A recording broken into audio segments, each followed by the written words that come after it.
Hello, what's up guys, and today we're going to review my Wuthering Waves free-to-play account. I didn't put any single money in this game, so this will be your average Wuthering Waves player. So let's start with the union level. I'm currently level 72 and I created this account on June 4, 2024, so I'm not your day 1 player. Now let's continue with my Astrite. I currently have 3,464 Astrite with a 0 pull on all banner. Now let's go with my Resonator. First we have xiangli, my favorite Resonator. I have her HP at 14,947 with the attack of 2,399 and the crit ratio is 76 by 267. Now let's go with the weapon.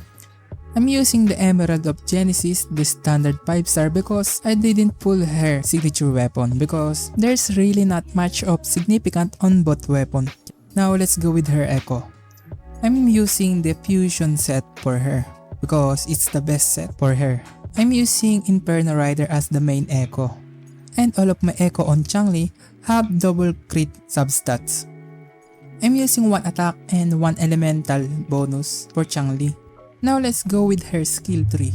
I have her skill tree at level 10. All of it is level 10 because I like her, so that's why I maxed her. And lastly, for xiangli, her resonance her resonance chain. I have her at S0 because I am just free to play. I can't afford to S1 her. Now let's go with Shorekeeper. I have HP at 35,000 and the attack of 1,200 with a crit ratio of 11 by 262. Her crit damage is high because of the specialized intro which guaranteed the crit. For the weapon, I'm using the variation, the 4-star equivalent of her signature weapon. For the Echo, I'm using the Rejuvenating Glow set and Fallacy of No Return with a crit damage main stat as the main Echo. All of my Echo contains at least 1 crit damage and HP as substats, except the last Echo. Now let's go with her skill tree. I'm currently at 171-10-9. I didn't put any resources on her normal attack in the 40 circuit because it doesn't really benefit me and it doesn't really benefit her. For her resonance chain, I'm only at S0. And the next resonator is the Magistrate Jinshi. I have her HP at 17,000 with the attack of 2,355 and then the crit ratio is 65 by 277. And for the weapon, we have her signature weapon, the Aegis of Harvest. This is really good for her, that's why I pulled it. And for the Echo, I'm using Celestial Light set and Jue as the main Echo with the crit damage substats. All of my Echo have double crit except the third Echo which has crit damage only. For the skill tree, I have her at 10-10-10-10-6. I won't upgrade the intro skill because it's just waste of resources. For the resonance chain, I also have her at S0. Now let's go with my boy Xiangli Yao. I have his HP at 15,000 and the attack is 2,800 with a crit ratio of 68 by 234. My crit damage is low because I'm using the 5-star standard weapon, the Abyss Surges. For the Echo, I'm using the Flautist as the main Echo with a substat of crit rate only, but the other Echo have double crit on it. Now let's go with his skill tree. I have him at 7-8-10-10-7 and I have him at sequence 0. Now after the daddy, we have the mommy, Yinlin. I have her HP at 17,000 with the attack of 2,300 and then the crit ratio is 52 by 265. I only have crit rate of 52% because of her passive skill which after using the resonance skills, I will get additional 15% crit rate which result of 67% crit rate. And for the weapon, I'm using the 5-star standard weapon, the Cosmic Ripples, because I don't have her signature weapon. But I'm going to pull it on her comeback because for her and encore. For the echo, I'm using the lingering tunes with the impermanence heron as the main echo with the main stat of crit damage. All of her echo have double crit on it. Also, I'm using double elemental bonus for her 3 cost echo. Now, let's go for the skill tree. I have her at 66996 and I'm just planning to upgrade the 40 circuit and the liberation. And for her resonance chain, I have her at S1 also. Let's go with my favorite Powerpuff Girls, Encore. I'm just going to pit her weapon and echo because she shared the echo with xiangli and the weapon with Jinlin. Now let's continue. I have her HP at 15,000 and the attack of 2,700. And the crit ratio is 66 by 226. And weapon is the Cosmic Ripple. The only difference with xiangli is the main stat of the Inferno Rider. Because for Encore, I'm using the crit rate main stat. For Encore's skill tree, I'm at 10, 9, 6, 10, 6. I only have her Forte Circuit at level 6 because I rarely use her Forte. And also S0 for the resonance chain. And for Rover, I have her HP at 15,000 with the attack of 1,800 and then the crit ratio of 59 by 578. Her weapon is also the same as xiangli and Danjin, the Emerald of Genesis.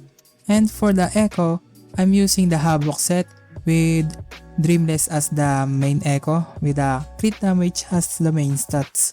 I also have double crit on her echo except the Floatist. I only have crit damage. And for Rover's skill tree is so bad because I stopped building her after I got Jinshi and xiangli. And for the resonance chain, I have her at S3 because it's the only sequence we can get. For Danjin, I'm using the same set and the weapon from Rover. And her skill tree is 10, 10, 10, 10, 5. And the resonance chain is I have her at S5 because I cannot get the last sequence. Now let's go with my recently acquired resonator, which is Giant. I'm currently building him right now. I also pulled his weapon, the Verdant Summit. Well, I'm not really planning to pull him, but I want to pull Yoho and he's just the collateral. My echo for him is pretty bad right now because I'm just building him right now. Let's go with the bag. We have the weapon, the echoes, the supply, and the materials, the resources, the quest item, and then lastly the valuables. Now, that's all I can review, and we're going to end it with the Tower of Adversity. I'm going to do the solo xiangli Yao with the right side tower because it has 30% electro damage bonus. That's why I can solo it with xiangli Yao. Take note that I'm very bad at this game, so don't expect too much on me.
て解き明かす。見えた。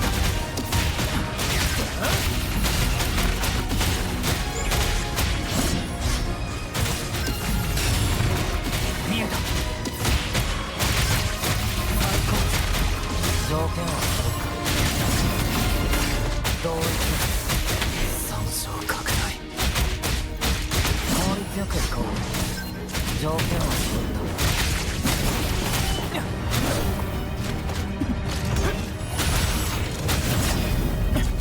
条件は揃っ